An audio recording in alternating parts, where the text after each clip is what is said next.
तो अब हम लोग अभी तक हम 6 पार्ट पढ़ा चुके हैं इसमें, हिस्ट्री में, बिहार हिस्ट्री में।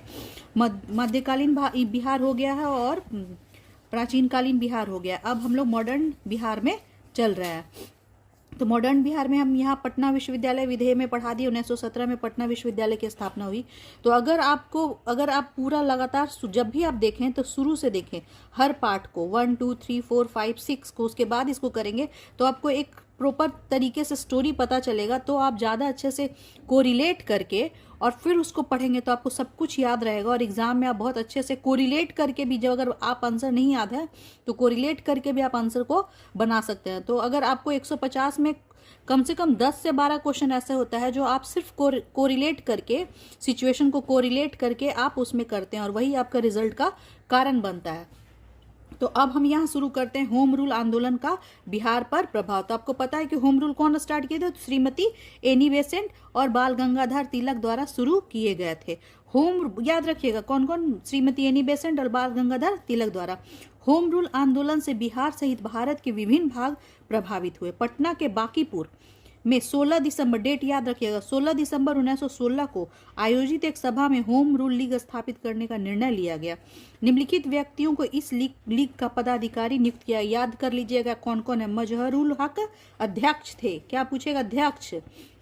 खां बहादुर सरफराज हुसैन खां, राय बहादुर पुनेंद्रु नारायण सिन्हा उपाध्यक्ष थे और चंद्रबंशी साहा और वैद्यनाथ नारायण सिंह सचिव थे। पूछ देगा कि सचिव कौन थे जब यहाँ पे होम रूल लीग स्थापित हो रहा था बिहार में, तो उसके सचिव। तो आप ये नहीं याद है कि मजहरुल हक अध्यक्ष है, खां बहादुर सरफराज हुसैन और राय बहादुर पुनेंद्रु नारायण सिन्हा उपाध्यक्ष हैं और चंद्रबंशी साहा और वैद्यनाथ नारायण सिंह सचिव है। तो आपको याद रखना है, एकदम कंठस्थ वाला बात है यहाँ पे कि कंठस्थ बना के आपको याद रखना।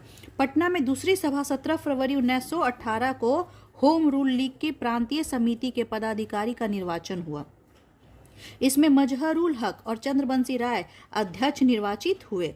ठीक है, तथा गांवों में अभियान चलाने एवं चंदा एकत्र करने का निर्णय लिया गया।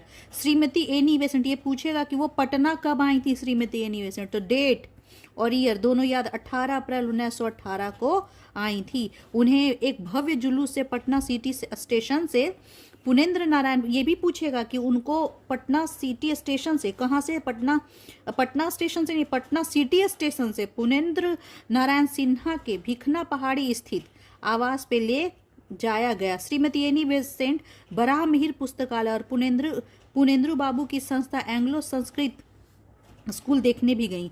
दूसरी बार फिर पूछेगा, पहली बार आई थी 18 अप्रैल 1918 को, दूसरी बार एनी बेसेंट 25 जुलाई 1918 को आई। दूसरी बार पटना आई। शासन सुधारों के विषय में स्थानीय होम रूल के नेताओं के विचारों से अवगत होने के उद्देश्य से श्रीमती बेसेंट अन्य लोगों के अतिरिक्त हसन इमाम और सच्चिदानंद सिन्हा से भी मिली। उल्लेखनीय है कि चंपारण में महात्मा गांधी के सहकर्मी उनके आदेश अनुसार होम रूल की गतिविधि से अपने को अलग रखे हुए थे, क्योंकि टाइम वही है। इसके सबसे प्रमुख उदाहरण राजेंद्र प्रसाद थे। इसके बावजूद महात्मा गांधी के एक सहकर्मी, याद रखिए, जनकधारी प्रसाद ने मुजफ्फरपुर में कुछ स्थानीय वकीलों और व्यवसायियों के सहयोग से होम रूल लीग की स्थापना की और स्वयं इसके सचिव बने रहे। एक महत्वपूर्ण घटना के तहत पटना होम रूल लीग के सहकारी सचिव राय पूरनचंद ने विजयादशमी के दिन भारत माता की पूजा आरंभ करने का विचार प्रस्तुत किया। अगस्त 1918 में उनकी मृत्यु के बाद उनके दोनों पुत्र राय बलदेव प्रसाद और राय दामोदर प्रसाद के प्रयत्नों से शीघ्र ही इस पूजा को कार्यान्वित किया गया। इस अवसर पर प्रमुख जननायक एवं राष्ट्रभक्तों को भाषण देने के लिए आमंत्रित किया गया और राष्ट्रीय गीत गाया गया। यह समारोह 1930 तक प्रतिवर्ष चलता रहा। अब आता है चंपारण आंदोलन, और यही चंपारण आंदोलन कहा जाता है कि जो देश की आज़ादी का सबसे पहला एकदम ठोस कदम रखा गया था। गांधी जी पहली बार उनका एक सत्याग्रह जो सबसे सफल हुआ था वही चंपारण आंदोलन ही हुआ था। चंपारण का आंदोलन एक शोषणकारी आर्थिक व्यवस्था के विरुद्ध असंतोष और प्रतिरोध का परिणाम था। पूंजीवादी व्यवस्था के प्रभाव में चंपारण ने वर्षों से काम इस प्रथा के अंतर्गत यूरोपीय नील्हे बड़े पैमाने पर नील की खेती और उत्पादन इस क्षेत्र में करते आ रहे थे। यूरोपीय नील्हे को दिनहीन रैयत मतलब किसान होता है के साथ व्यवहार, लोमहर्षक अत्याचारों मतलब बहुत ज्यादा एक्सप्लॉयटेशन करा, विकृत रूप से प्रदर्शित करता है। उत्तर बिहार के तिरहुत प्रमंडल के चंपारण जिले में यूरोपियों ने बेतिया और रामनगर राज्य में अस्थायी और अस्थायी पट्टे पर जमीन लेकर नील की खेती शुरू करने और कोठियों स्थापित की। कर्नल हिक्की, याद रखिएगा नाम, कर्नल हिक्की ने 12 में 1813 में नील की कोठी खोली, जबकि बाद में अन्य कोठियां तुल, कोलिया, पिपरा, मोतिहारी और राजपुर में खुली।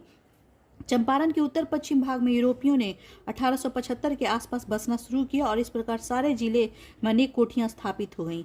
बेतिया राज ऋण के बोझ से लद गया। इससे मुक्त कराने हेतु मैनेजर टी जीबन ने ब्रिटेन से 85 लाख पाउंड स्टर्लिंग ऋण प्राप्त किया। बेतिया राज ने कुछ यूरोपीय नीलहों के हाथ मुकर्ररी तौर पे अपनी जमींदारी के कुछ भाग का बंदोबस्त कर दिया। ऐसे नीलहों को राज का ऋण चुका देने हेतु संरक्षित मालगुजारी देनी होती थी। रामनगर राज ने भी इसी प्रकार के मुकर्ररी बंदोबस्त किए और बाद में यूरोपीय नीलहों ने कई बस्तियों के जमींदारी अधिकार को खरीद लिए। चंपारण को शाह आलम द्वितीय ने अंग्रेजों को 1765 में दे दिया था। यानी शाह आलम द्वितीय जो था वो चंपारण जो एरिया था उसको 1765 में अंग्रेज को दे दिया था। उस समय चंपारण बेतिया राज में पड़ता था, जिसमें 36 अंग्रेज ठेकेदार थे और 23 नील का व्यवसाय करते थे। यूरोपीय नीलों उत्तर बिहार में 2 प्रकार से नील की खेती करते थे। ये पूछता है कौन कौन। एक पहला जिरात और दूसरा आसामी बार। जिरात के अंतर्गत वे अपने सीधी देखरेख में अपने हल बैल की सहायता से नील की खेती कराते थे। इसके लिए वे रैयतों को नियुक्त करते थे और अनेक रैयतों को हल बल को अपने लिए सुरक्षित कर लेते थे। अत्यंत कम मजदूरी पर नियुक्त किए गए इन रैयतों की दशा दयनीय बनी रहती थी। उनमें असंतोष बना था, स्वाभाविक था। और असामी बार के अंतर्गत यूरोपीय नीलहों ने रैयतों के द्वारा उन्हीं के खेत में नील की खेती कराते हैं। तो इस व्यवस्था के अंतर्गत नील की खेती के 3 तरीके थे। देखिए, नील की खेती के 3 तरीके, 3 कठिया, कुर्तौली और खुश्की। ये पूछ देगा। और लास्ट वाला जो ऑप्शन होता है जो सबसे खतरनाक होता है, 1 से ज्यादा और 1 कम, इसमें तीनों दे देगा कि कौन कौन सा नील की खेती का 3 तरीका क्या क्या था। 3 कठिया, कुर्तौली और खुश्की। इन सब में सबसे अधिक प्रचलित था 3 कठिया, जबकि कुर्तौली के तहत रैयतों को सबसे अधिक शोषण होता था।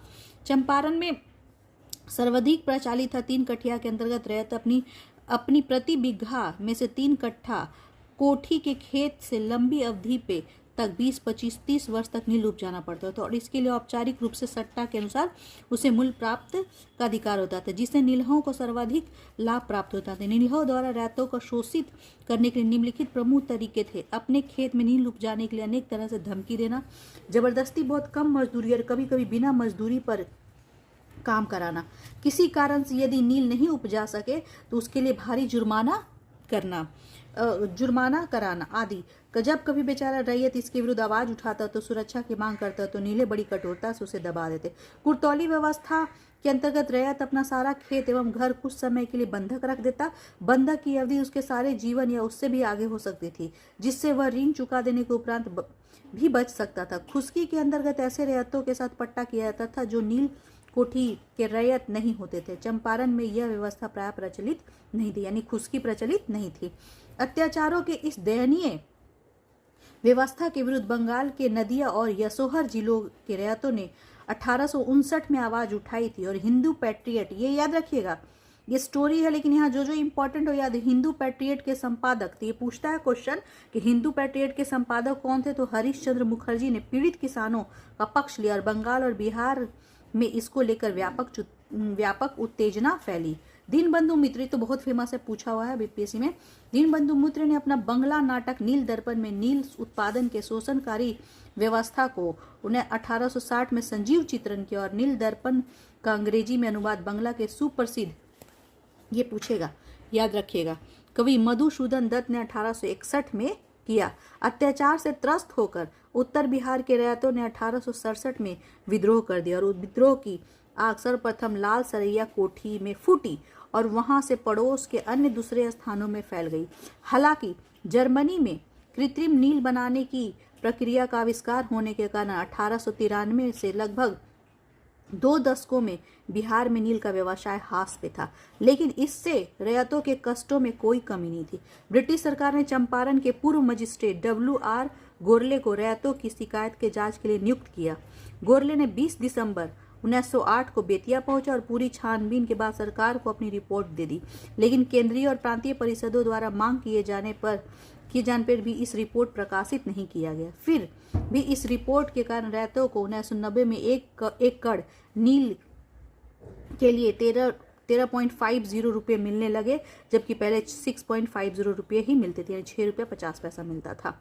इसके अतिरिक्त जिन खेतों पर नील की खेती होती उसकी मालगुजारी नहीं ली जाती थी, लेकिन इस नियम को अधिकांश कोठियों ने कार्य रूप से परिणत नहीं किया। जब तक रैयत कोठी के लिए नील बोते तब तक तो उनको नील के खेत सींचने के लिए पानी मुफ्त मिलता, लेकिन जब 1908 में कोठी ने नील बोना बंद कर दिया तो रैयतों से पानी के लिए प्रति बीघा 3 रुपये वसूला जाने लगा। इस वसूली का नाम पैन खर्चा था। पूछेगा पैन खर्चा क्या था तो कहा जाता था। इसके अतिरिक्त कई प्रकार के अववाव या वह अधिक कर जो सरकार मालगुजारी पे लगाती है रैयतों पे लगाए जाते थे, जैसे सलामी, बेट माफी, बपही, पुथी, मड़वन, सगोठा, कोल्हू आवन, चुलियावन, बाड़छपी, बेचारी, हथियाही, हावी, आमदी, सलामी, सरदावन आदि। अत्याचार से पीड़ित किसानों ने गुप्त संगठन बनाकर 1907-8 में आंदोलन किया और उस समय नील की खेती को लेकर कई फौजदारियां होती थी।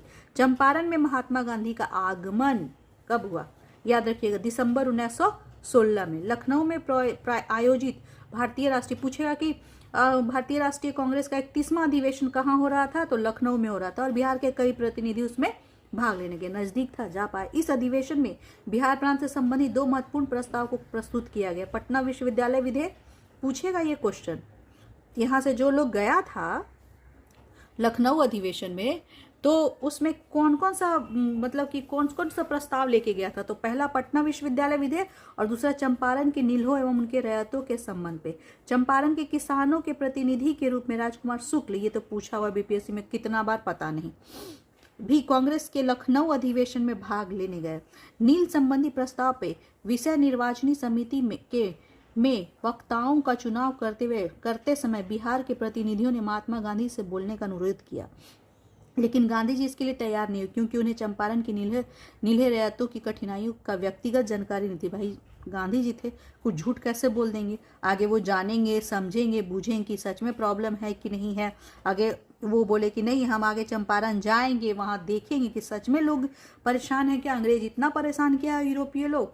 फिर उसके बाद फिर उनसे तो राजकुमार शुक्ल उनको बोलते हैं कि गांधी जी चलिए तब मेरे साथ, तो फिर वो आने के लिए तैयार हुए और उसके बाद हुआ। तो क्योंकि उन्हें चंपारण की नीलहा रैयतों की कठिनाइयों की व्यक्तिगत जानकारी नहीं थी, कांग्रेस द्वारा चंपारण के प्रस्ताव पर सर्वसम्मति से पारित कर दिए जाने के उपरांत बिहारी प्रतिनिधि विशेषकर राजकुमार शुक्ल ने गांधी जी से स्वयं चंपारण आने और वहां के रैयतों की दयनीय अवस्था को देखने पर बल दिया। महात्मा गांधी ने मार्च या अप्रैल, डेट याद नहीं है, मार्च या अप्रैल 1917 में चंपारण की यात्रा करने का आश्वासन दिया और राजकुमार शुक्ल लगातार महात्मा गांधी को चंपारण आने के लिए याद दिलाते रहे। और इसलिए ये इम्पोर्टेंट, महात्मा गांधी तो आए थे लेकिन राजकुमार शुक्ल को भी बहुत शिद्दत से याद करना चाहिए, क्योंकि उस समय वो लगातार उनको याद दिलाते थे कि आपको आना है। लेटर का सिस्टम होगा तो लेटर लिखे। महात्मा गांधी 16 मार्च 1917 को, याद रखिएगा डेट को, अपने पत्र में, ये डेट पूछेगा कि महात्मा गांधी चंपारण आने के लिए कितने तारीख को, तो 16 मार्च 1917 को अपने पत्र में सूचित किए थे कि वो यथाशीघ्र चंपारण पहुंचेंगे। और राजकुमार शुक्ल 3 अप्रैल 1917 के बाद कोलकाता से भूपेंद्रनाथ बसु के घर पर गांधी जी से मिले और राजकुमार शुक्ल के साथ गांधी जी कोलकाता से 9 अप्रैल 1917 को प्रस्थान करके 10 अप्रैल 1917 को, पूछेगा कि महात्मा गांधी अपना पहला कदम बिहार में किस दिन रखे थे, तो 10 अप्रैल 1917 को पटना पहुंचे और राजेंद्र प्रसाद के आवास पे गए। उसी दिन गांधी जी व राजकुमार शुक्ल मुजफ्फरपुर चले गए, जहां रेलवे स्टेशन पे भूमिहार ब्राह्मण कॉलेज के प्राध्यापक जेबी कृपलानी, याद रखिएगा जेबी कृपलानी कौन थे? भूमिहार ब्राह्मण कॉलेज के प्राध्यापक थे, के नेतृत्व में छात्रों और अन्य लोगों ने भव्य स्वागत किया उनका। और बिहार आने का गांधी जी का उद्देश्य चंपारण के कृषकों की स्थिति की जांच और नील्हों से उनकी क्या शिकायतें थी, इस बात का अध्ययन करना था।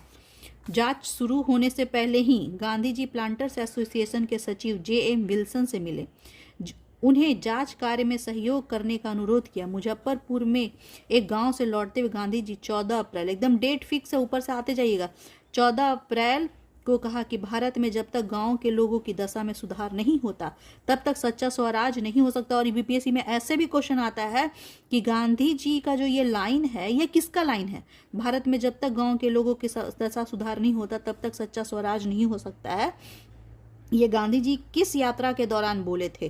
तो ये एकदम याद रखिएगा, लाइन भी पूछता है बहुत सारा। गांधी जी ने 15 अप्रैल 1917 को बाबू धरणीधर और राम नवमी प्रसाद के साथ मोतिहारी के लिए प्रस्थान किया। और मोतिहारी में गांधी जी गोरख प्रसाद नाम, इस सब एक एक नाम, अभी ये तो रियल स्टोरी शुरू हुआ है, ठीक है ना।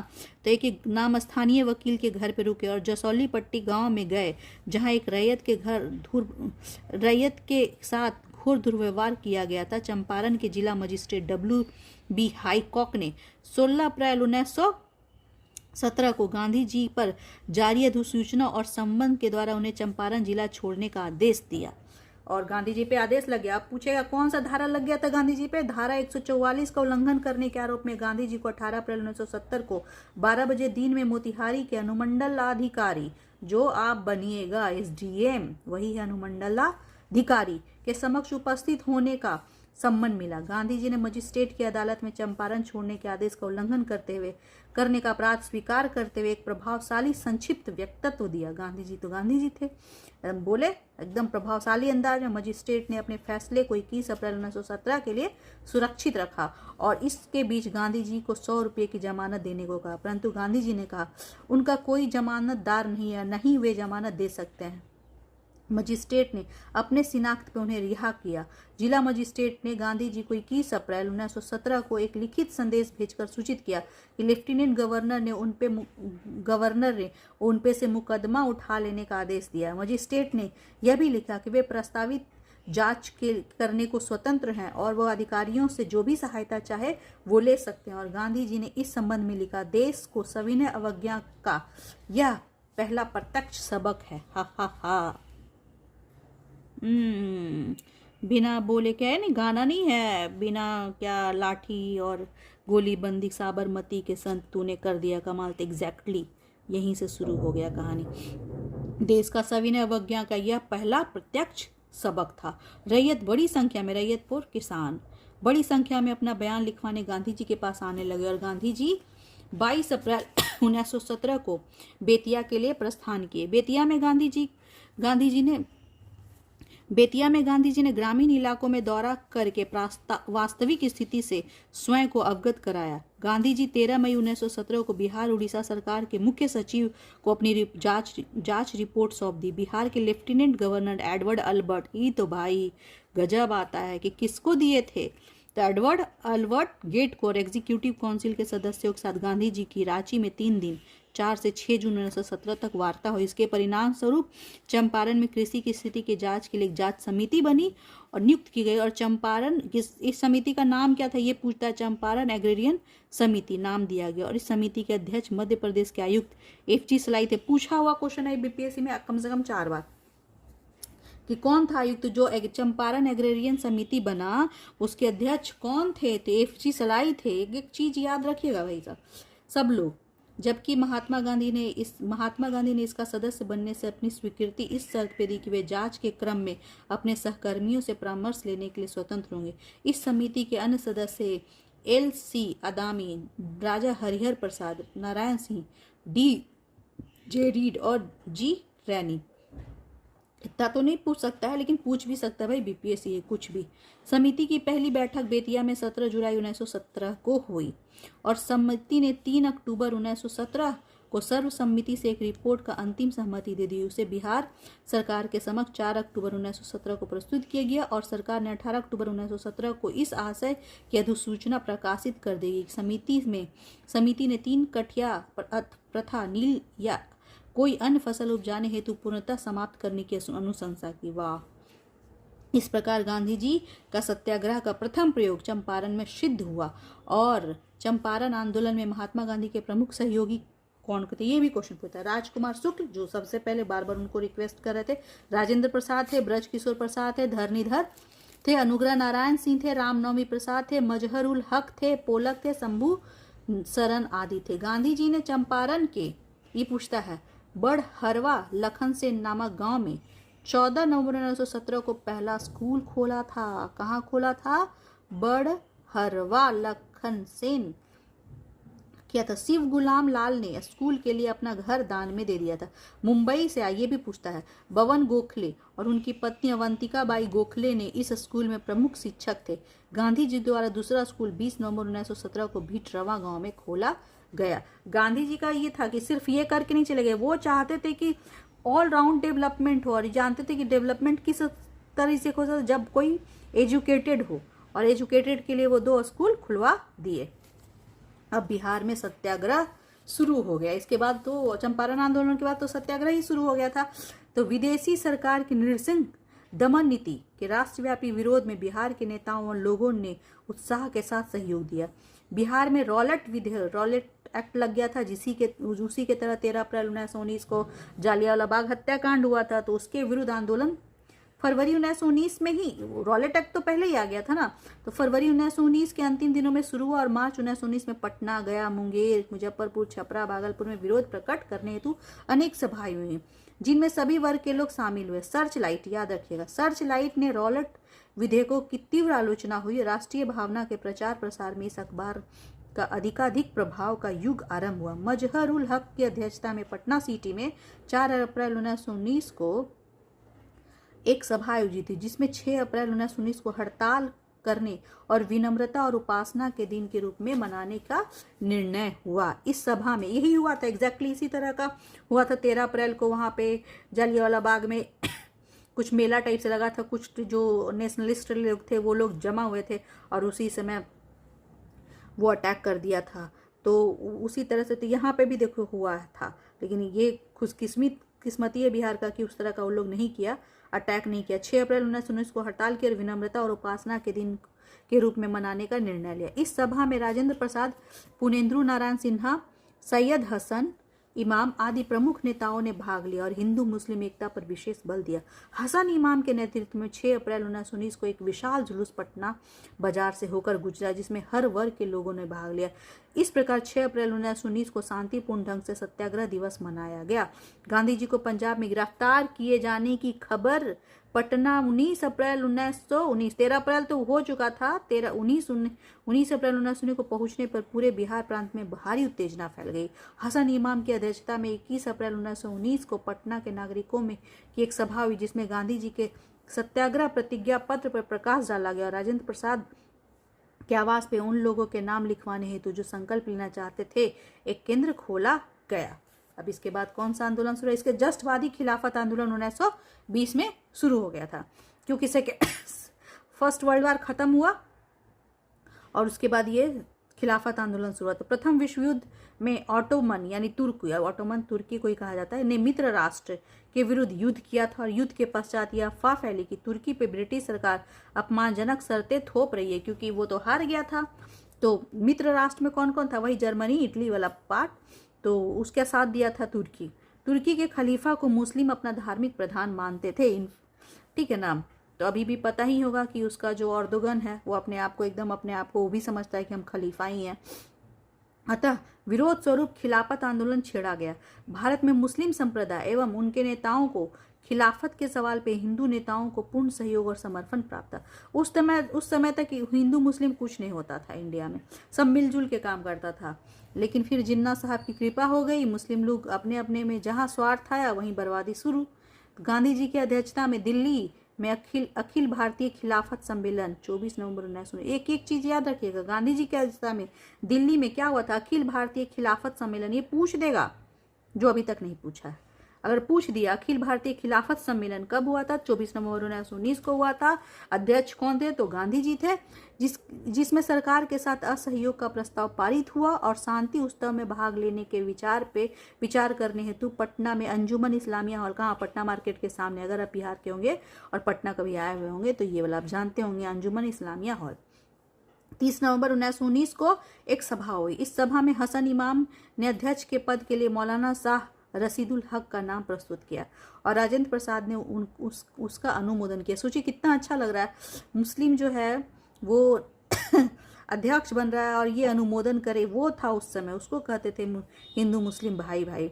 शांति उत्सवों के में भाग नहीं लेने के संबंध में प्रस्ताव निर्विरोध स्वीकृत हो गया। गांधी जी के आदेशानुसार 6 से 13 अप्रैल 1919 को देश भर में पंजाब के अत्याचारों के विरोध में जालियांवाला बाग मेमोरियल फंड के लिए चंदा एकत्र करने के उद्देश्य से राष्ट्रीय सप्ताह मनाया गया। राष्ट्रीय सप्ताह कब मनाया गया था बिहार में? तो याद रखिएगा 6 से 13 अप्रैल। पटना में इसका आयोजन करने में मजहरुल हक, केबी दत्त और सरफराज हसन खां और ए समी ने विशेष योगदान दिया। बिहार में खिलाफत आंदोलन के नेताओं के आमंत्रण पे मौलाना शौकत अली यहाँ आए। ठीक है, बहुत फेमस आदमी थे मौलाना शौकत अली। शौकत अली ने पटना में 24-25 अप्रैल 1919 की सभाओं में खिलाफत समस्या का समाधान करने हेतु अपना सर्वश्रेष्ठ बलिदान करने का आह्वान किया तथा सहयोग का एक कार्यक्रम प्रस्तुत किया। इस कार्यक्रम में राजेंद्र प्रसाद, ब्रजकिशोर प्रसाद, धरणीधर, मजहरुल हक, शाह मोहम्मद, मौलाना नूरुल हसन इत्यादि ने समर्थन किया, जबकि हसन इमाम एवं सजदा सिन्हा ने इनका विरोध किया। शौकत अली ने मुंगेर और गया का भी दौरा किया। पटना 1 अगस्त 1920, पटना में याद रखिएगा, पटना में 1 अगस्त 1920 खिलाफत दिवस के दिन एक सभा हुई जिसमें फुलवारी के शाह बदरुद्दीन ने उलेमा की उपाधि और नूरुल हसन ने प्रांतीय विधान परिषद के सदस्य और के शाह सुलेमान ने अपने ऑनरी मजिस्ट्रेट के पद से त्याग दे दिया।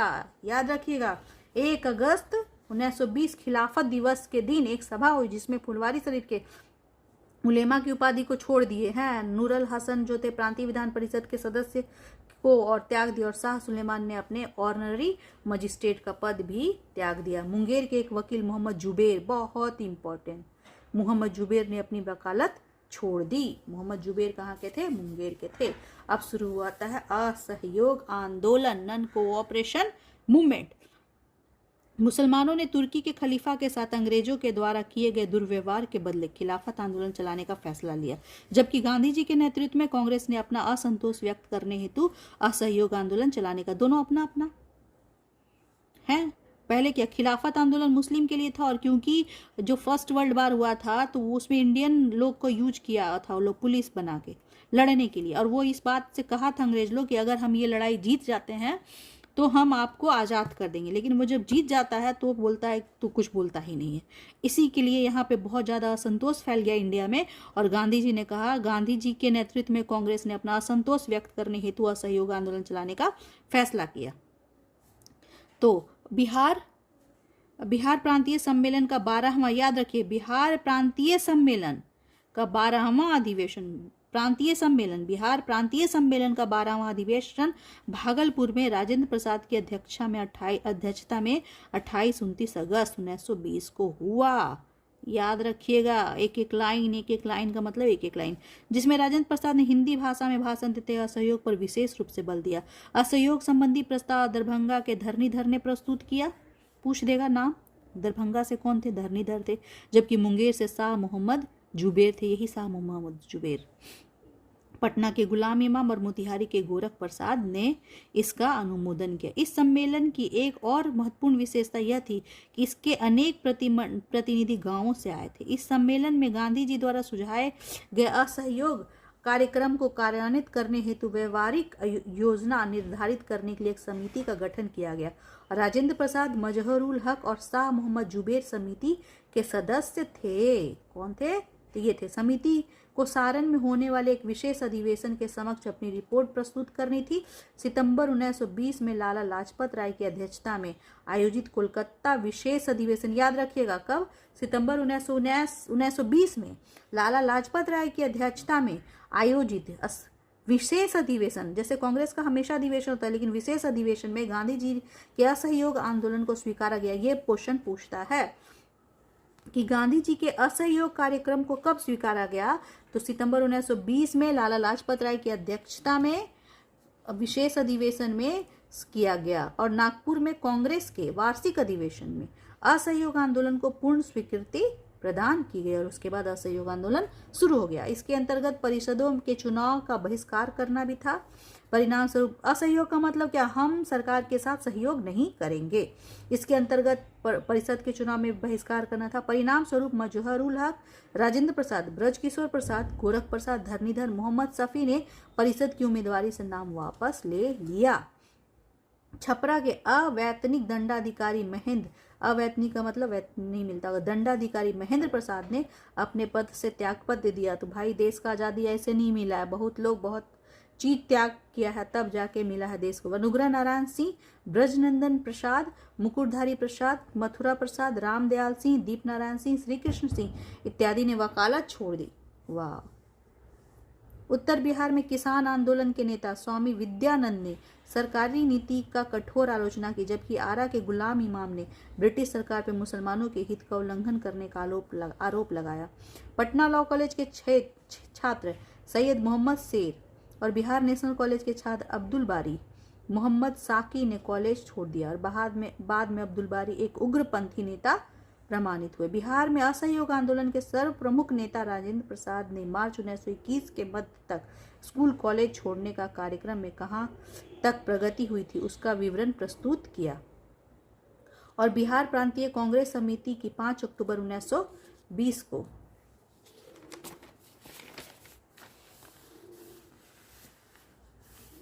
को बैठक हुई, जिसमें असहयोग के संबंध में कांग्रेस के आदेशों को कार्यान्वित करने हेतु मजहरुल हक, राजेंद्र प्रसाद, ब्रज नारायण प्रसाद, बार बार यही सब नाम आता है लेकिन इसको भूलना नहीं है, एक चीज को याद रखना है, ठीक है ना। इन्हीं की बार बार तो यही आदमी लोग आ रहा है, क्या करे, किसको याद करे। उप समिति गठित की गई और सच्चिदानंद सिन्हा ने इस बैठक की अध्यक्षता की, लेकिन कांग्रेस की परिवर्तित नीति से सहमत नहीं होने के कारण उन्होंने प्रांतीय कांग्रेस की अध्यक्षता से इस्तीफा दे दिया। नवंबर 1920 के मध्य में शाहाबाद के डुमराव में नशाबंदी आंदोलन भी चला, उस समय भी चला था और 13 नवंबर 1920 को नशा खोरी छोड़ने की अपील की गई। गांधी जी बहुत तेज थे, उनको पता था कि सिर्फ आज़ादी से नहीं चलेगा, मोरल भी अप होना जरूरी है, वरना ज़्यादा दिन तक आज़ादी मेंटेन नहीं रह पाएगा। गांधी जी द्वारा दिसंबर 1920 में भी अल्पकालिक बिहार यात्रा से वहां असहयोग आंदोलन को बहुत बल मिला। इस यात्रा में गांधी जी के साथ मौलाना शौकत अली और अब्दुल कलाम आज़ाद भी थे। अब्दुल कलाम आज़ाद कौन थे? पहला शिक्षा मंत्री इंडिया के। हाँ, गांधी जी की भागलपुर यात्रा के दौरान वहाँ शराबबंदी आंदोलन शुरू हुआ था। आपको पता है बिहार में शराबबंदी आज भी है। जबकि उनकी मुजफ्फरपुर की सभा में बाबू मनोरंजन प्रसाद सिन्हा रचित फिरंगिया, ये क्वेश्चन बीपीएससी में आया हुआ है कि फिरंगिया के रचयिता कौन है? बाबू मनोरंजन प्रसाद सिन्हा। संगीत का गायन हुआ और गांधी जी से प्रभावित होकर बिहार में स्कूल कॉलेज छोड़ने वाले छात्रों की पढ़ाई की समुचित प्रबंध 1921 के आरंभ में कुछ एक राष्ट्रीय स्कूल खोले गए और कुछ वर्तमान स्कूलों को विश्वविद्यालय से असंबद्ध करके उन्हें राष्ट्रीय संस्थाओं में परिवर्तित कर दिया। मोहम्मद फजलुल रहमान और राजेंद्र प्रसाद ने मिलकर पटना गया रोड पर बिहार राष्ट्रीय महाविद्यालय की 5 जनवरी 1921 में स्थापना की और गांधी जी ने 6 फरवरी 1921 को बिहार राष्ट्रीय महाविद्यालय तथा उसके भवन में ही बिहार विद्यापीठ की औपचारिक उद्घाटन किया। याद रखिएगा ये सब। बिहार विद्यापीठ की स्थापना का उद्देश्य प्रांत में खोली गई सभी राष्ट्रीय संस्थाओं का समायोजन करना और उनका नियंत्रण एवं निर्देशन करना था। बिहार विद्यापीठ के कुलपति और उप कुलपति के पदों पे क्रमशः मजहरुल हक और ब्रजकिशोर प्रसाद, याद रखिएगा, आसीन हुए, जबकि राष्ट्रीय महाविद्यालय के प्राचार्य थे राजेंद्र प्रसाद नियुक्त थे। मजहरुल हक ने पटना इंजीनियरिंग कॉलेज छोड़कर आए छात्रों को लेकर पटना दानापुर रोड पर दीघा के समीप अपने मित्र मियां खैरुद्दीन के मकान में छात्रों को पढ़ाना शुरू किया, जो बाद में सदाकत आश्रम के रूप में बदल गया। और ये पूछता है भाई, एक बार नहीं कम से कम 4 से 5 बार पूछ चुका होगा, जो हम देखे हुए क्वेश्चन अब तक में। कौन सा? तो मियां खैरुद्दीन के मकान में छात्रों को पढ़ाना शुरू किया, जो बाद में सदाकत आश्रम में बदल गया और यह आश्रम बिहार में राष्ट्रीय आंदोलन का मुख्यालय बना और कालांतर में बिहार प्रदेश कांग्रेस कमेटी का कार्यालय भी बना। और मजहरुल हक ने सदाकत आश्रम से ही दी मदरलैंड नामक एक अखबार निकाला। पूछेगा दी मदरलैंड जो था वो कौन प्रकाशित करे, तो मजहरुल हक आरंभ करना किया। इसका उद्देश्य राष्ट्रीय भावना का प्रसार, असहयोग कार्यक्रम का प्रचार और हिंदू मुस्लिम एकता का उपदेश देना था। इसके बाद आता है बिहार प्रांतीय सम्मेलन का बैठक मौलाना मोहम्मद शफी की अध्यक्षता अक्टूबर 1921 में आरंभ हुई और बैठक में कराची सम्मेलन के प्रस्ताव को अनुमोदन किया गया। उस समय कराची भारत का था। एक अन्य प्रस्ताव स्वीकृत करके प्रिंस ऑफ वेल्स ब्रितानी युवराज को बिहार आने पर बहिष्कार करने का निर्णय लिया गया और बिहार विद्यार्थी परिषद ने सरला देवी की अध्यक्षता में हजारीबाग अधिवेशन में ब्रिटेन के राजकुमार के आगमन का विरोध करने का फैसला किया। जब राजकुमार कब आए थे पूछेगा, 22 दिसंबर 1921 को बिहार आए तो नरम दल के अलावा से सभी लोगों ने राजकुमार का विरोध किया और इस विरोध की कार्रवाई में बिहार के अनेक नेता गिरफ्तार हुए। बिहार के राजनीतिक कैदियों के साथ जेल प्रशासन का व्यवहार पशुवत था, मतलब पशुओं जैसा व्यवहार करते थे, जिसे मजहरुल हक ने अपने अखबार मदरलैंड के माध्यम से प्रचारित किया। तत्कालीन कारागार निरीक्षक बनातवाला ने मजहरुल हक पर मानहानि का मुकदमा दायर किया। मजहरुल हक पर 1000 रुपये का जुर्माना या 3 महीने का कारावास दंड मिला, जिसमें उन्होंने कारावास को चुना। ये थे देश के आज़ादी के दीवाने लोग। अब बिहार कौमी सेवक दल। अखिल भारतीय कांग्रेस समिति की वर्किंग कमेटी के आदेशानुसार बिहार प्रांतीय कांग्रेस समिति 27 नवंबर 1921 की बैठक में बिहार कौमी सेवक दल की स्थापना की। पूछेगा, ये बहुत कम लोग जानता है क्या है बिहार कौमी सेवक दल। इसमें सेवा समितियों के कार्यकर्ता, खिलाफत कार्यकर्ता और कांग्रेस कार्यकर्ता से भर्ती की गई थी। एक केंद्रीय नियंत्रण अभिषद बोर्ड की स्थापना की गई। इसका मुख्यालय मुजफ्फरपुर था।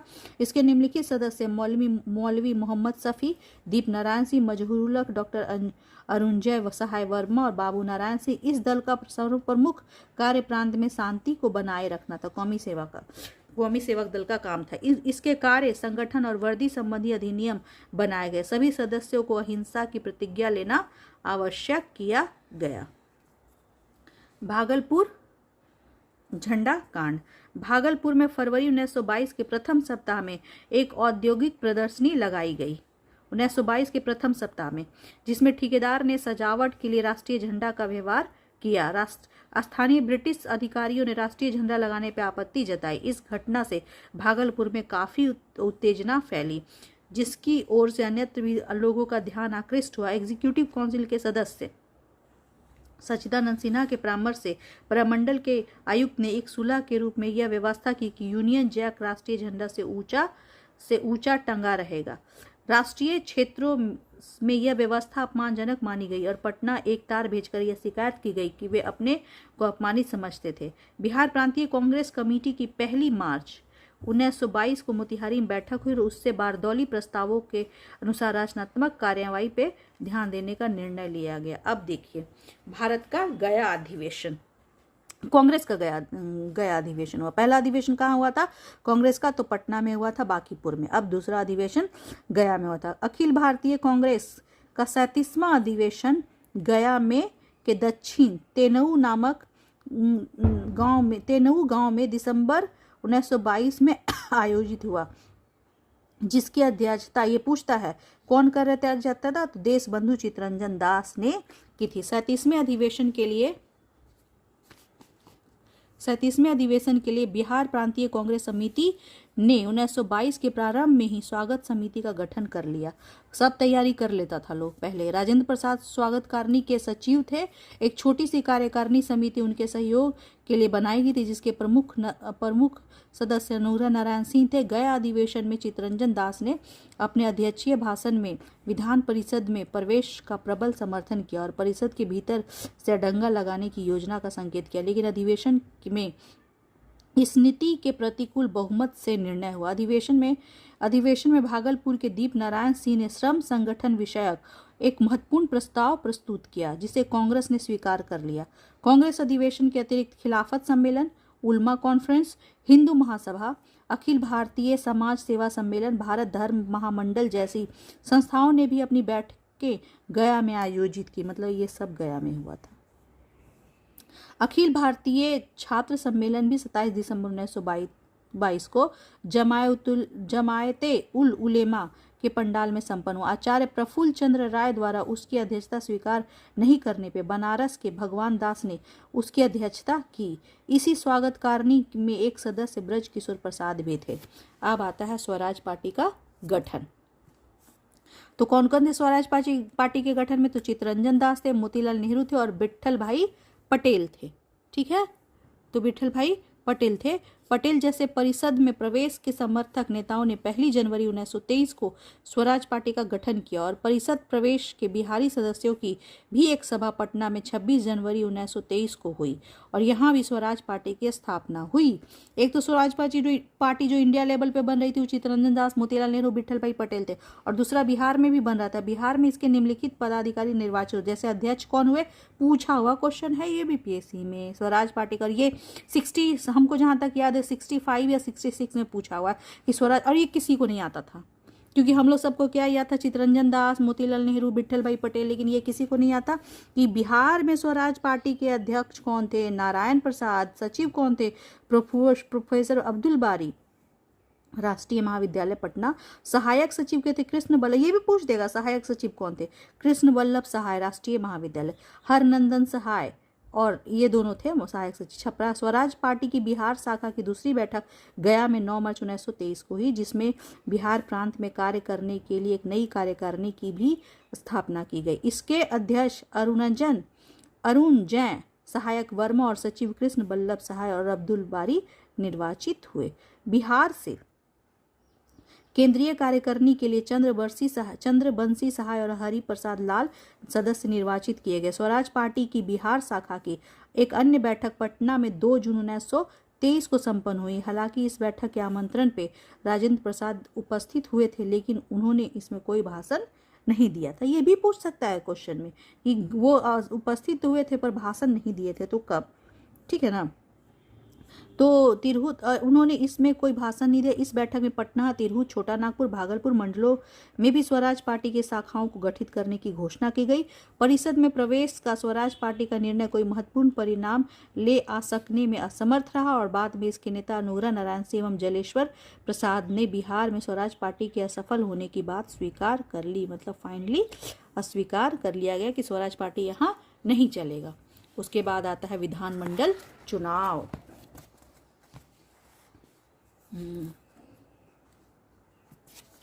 विधानमंडल चुनाव आता है।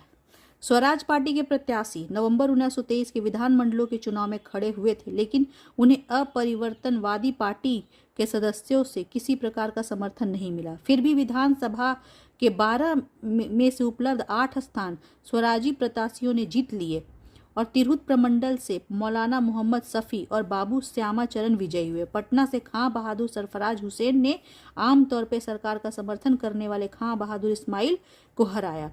पटना साहाबाद निर्वाचन मंडल से अंबिका प्रसाद ने स्वराज पार्टी के घोषणा पत्र पर हस्ताक्षर करते हुए चुनाव जीत लिया। विधान परिषद में 10 स्वराजी विजयी हुए। हथुआ के महाराज बहादुर एक स्वराजी प्रत्याशी से अपनी जमींदारी वाले विधान परिषद क्षेत्र में ही पराजित हो गए और विधानमंडल में जालेश्वर प्रसाद स्वराज दल के नेता थे। विधानमंडल में पूछेगा, विधानमंडल में जालेश्वर प्रसाद स्वराज दल के नेता थे। अब खादी प्रदर्शनी आया।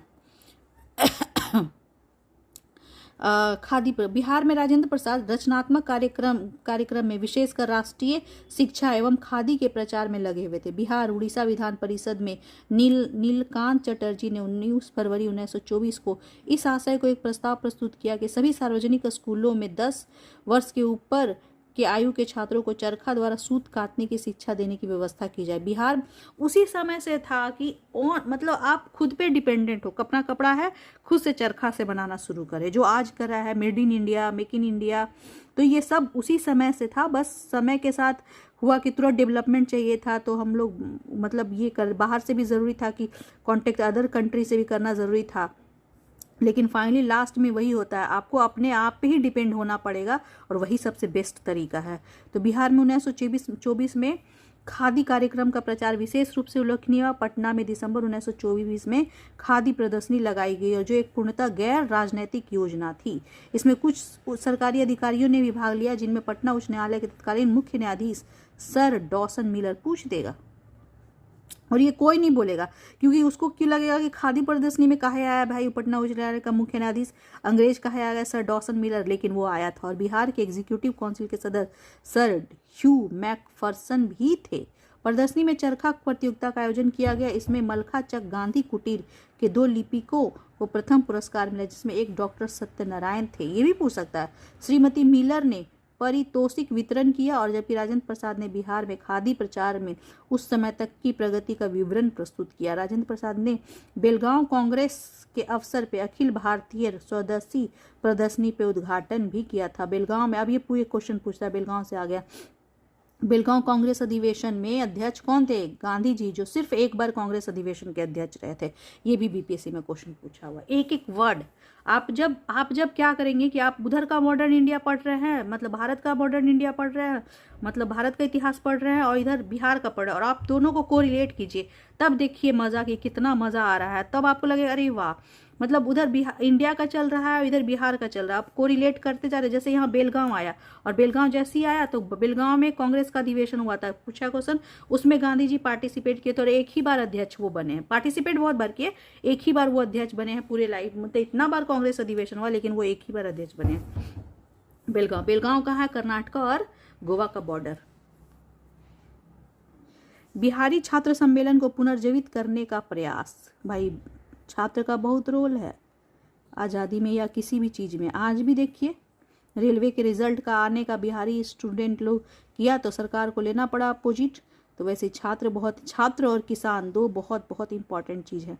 1924 में बिहारी छात्र सम्मेलन को उसके पुराने ढांचे पर पुनः स्थापित करने का प्रयास किया गया। इस संबंध में अप्रैल 1924 में एक प्रारंभिक सभा में राजेंद्र प्रसाद ने श्रोताओं को देशभक्ति की भावना विकसित करने, स्वदेशी धारण करने, खादी और अछूतोदार, मतलब अछूतोदार का मतलब छुआछूत को खत्म करो, आज भी जो खत्म नहीं हो पाया, और रात्रि पाठशालाओं में अछूतों की शिक्षा आदि काम होती हो अपने को उत्सर्ग करने का आग्रह किया। कह रहे थे राजेंद्र प्रसाद कि भाई उन लोग को भी लाओ मेन ये में चैनल में, तभी होगा। अगर भाई सही बात है कि एक घर है उसमें 2-4 आदमी है जो पिछड़ा रह गया, तो घर का कभी डेवलपमेंट होगा नहीं। और यही 2-4 लोग जो है जो नहीं हो पाता उसको बढ़ा के आगे खींचना है, यही रियल में काम है। और इसी का है जो नीति निर्देशक तत्व लाया गया अपने संविधान में, कि उन लोगों को खींच के, चाहे जो पिछड़े में, सिर्फ ये नहीं कहेंगे कि मतलब ये जो मतलब कहेंगे कि नहीं ये जातीय छूत जिसको मानता है ये। आपने यहाँ की लड़की लोग का भी वही हालत है, वो भी मेन चैनल में नहीं थी लेकिन वो धीरे धीरे आ रही है, और ये लोग भी मतलब आ रहे हैं। तो सबको जो भी पिछड़ा है वो सबको लाना है, चाहे वो मतलब लड़की हो चाहे उस तरह से हो। तो कांग्रेस और हिंदू सभा के आदेशानुसार 1924 को बोध गया मंदिर जांच समिति की नियुक्ति की गई। पूछेगा ये तो कहाँ बोध गया मंदिर जांच समिति, तो सब सोचेगा का उस समय बोध गया कहाँ था? बोध गया तो था लेकिन ऐसा कुछ था, लेकिन था कांग्रेस और हिंदू महासभा के आदेशानुसार 1924 को बोध गया मंदिर जांच समिति की नियुक्ति की गई। और इसके सदस्य थे, नया सदस्य भी आए हैं, सदस्य थे डॉक्टर केपी जायसवाल, बाबू ब्रज किशोर प्रसाद, राजेंद्र प्रसाद और राम उदार दास। बाद में राहुल सांकृतान। ये भी क्वेश्चन पूछा गया है कि राहुल सांकृतान बहुत फेमस थे, ये राइटर थे, और इनका नाम रियल में था राम उदार दास, बाद में इनका अपना नाम कर रख लिए राहुल सांकृतान।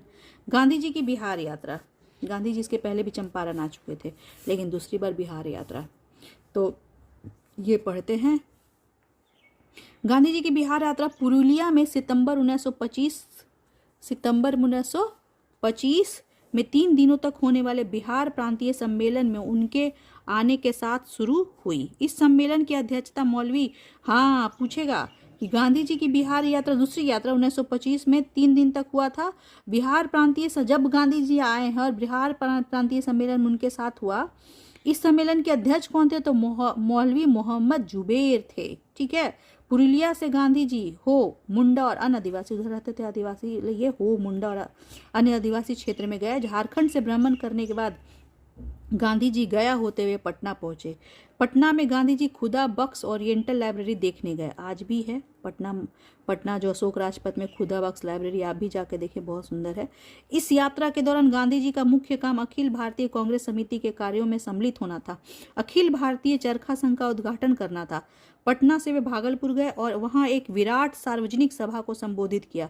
भागलपुर में प्रांतीय मारवाड़ी सम्मेलन में भी उन्होंने भाषण दिया। तदुपरांत गांधी जी बांका गए, देवघर गए, खड़गडेहा गए, आदि स्थानों पे भी गए। गांधी जी चल ही रहते। गांधी जी को पता था कि इंडिया के अगर उस कोने तक, जब लास्ट मैन लास्ट विलेज तक नहीं पहुंचेंगे तब तक आज़ादी नहीं मिलेगा, और वही काम वो कर रहे थे। और बाकी जो जो 1885 में जो कांग्रेस बनी, तो वो लोग ऊपर ऊपर ही कर रहे थे, लेकिन जो सबसे ज़्यादा अंग्रेज से पीड़ित है और जो जो मास पॉपुलेशन को पकड़ेगा, और गांधी जी को पता था कि शुरुआत जो लास्ट विलेज और लास्ट मैन तक अगर पहुंच गए हम, तो आज़ादी तो मिलना ही था, और वही हुआ। गांधी जी को 1925 की बिहार यात्रा हाजीपुर में समाप्त हुई।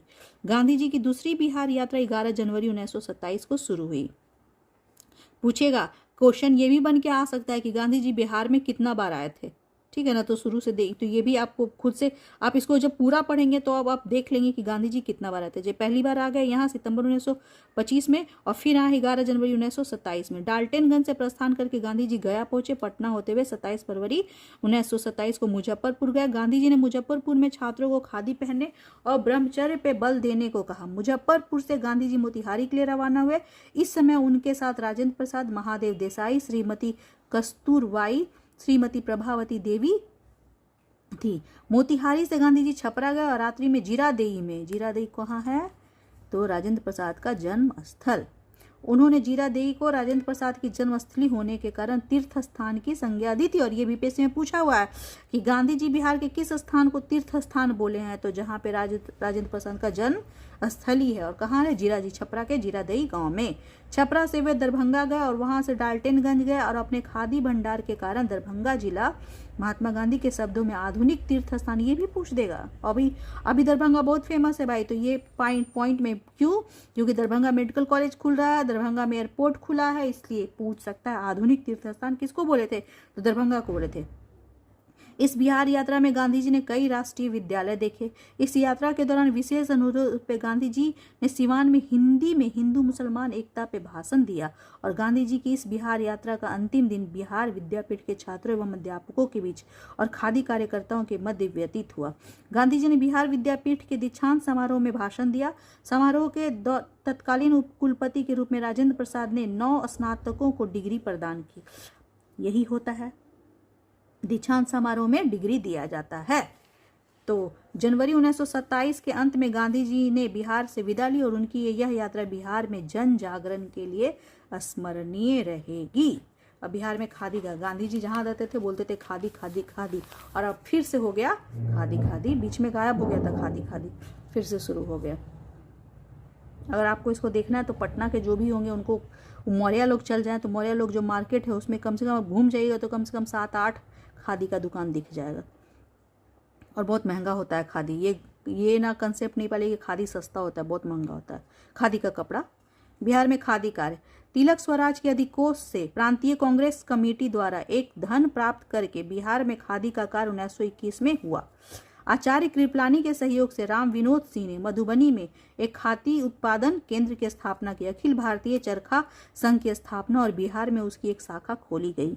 खादी उत्पादन के लिए बिहार में दरभंगा जिला विशेष रूप से प्रसिद्ध हुआ। और बाद में अखिल भारतीय चरखा संघ की बिहार शाखा पटना से मुजफ्फरपुर ले जाई गई और वहां से मधुबनी। अक्टूबर 1925 से सितंबर 1926 के बिहार के विभिन्न स्थानों पे गोदामों पे खादी काफ़ी जमा हो गई। ज्ञातव्य है कि खादी को लोकप्रिय बनाने के लिए 1926 में राजेंद्र प्रसाद के निर्देशन में बिहार के विभिन्न स्थानों पर खादी प्रदर्शनी लगाई गई, और इस प्रकार की पहली प्रदर्शनी बिहार विद्यापीठ में लगाई गई, जिसका उद्घाटन कोलकाता खादी प्रतिष्ठान के सतीश चंद्र दास गुप्ता ने किया, और जबकि दूसरा प्रदर्शनी पटना के बिहार यंग मेंस इंस्टीट्यूट ने लगाई, जिसका उद्घाटन सिंध के साधु वशवानी ने किया। ये भी पूछ सकता है चाहे तो बीपीएससी। क्योंकि बीपीएससी कुछ भी पूछ सकता है। अगर हिस्ट्री में ये चीज़ लिखा हुआ तो उसको पूछने का हक है, और हम और आप कोई नहीं कह सकते ये क्यों पूछ दिया। इसलिए आपको पढ़ के जाना पड़ेगा कि दूसरा उद्घाटन जो हुआ था अखिल भारतीय चरखा संघ का, उसके उस सिंध के साधु बसवानी ने उसका उद्घाटन किया।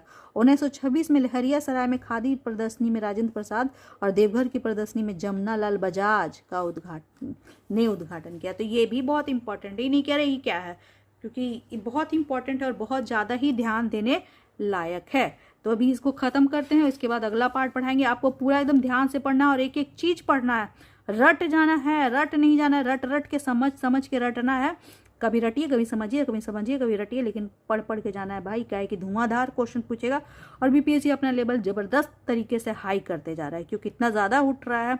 110 पे हो रहा है आपका, 150 में 110 कट ऑफ जा रहा है जनरल का, तो मुश्किल है निकालना। लड़की का 101 जा रहा है, 102 जा रहा है, लड़का लोग का 110 जा रहा है। 66 के पीटी का रिजल्ट है। तो आपको एक एक चीज़ एकदम अच्छे से समझ के, क्योंकि अगर थोड़ा सा भी भूले तो कोरिलेट करके, थोड़ा सा दिमाग लगा के, थोड़ा अंडरस्टैंड करके किसी भी तरीके से आपको वो आंसर सही करना है। क्योंकि 150 में 112 15 तो आपको लाना ही पड़ेगा, और ऊपर 15 के हम तो बोलेंगे 120 लाना पड़ेगा। 120 आपका सही होगा तब जाके कट छट के 112 15 पे आएगा, और तभी आपका रिजल्ट होगा। ये मेरा खुद का एक्सपीरियंस।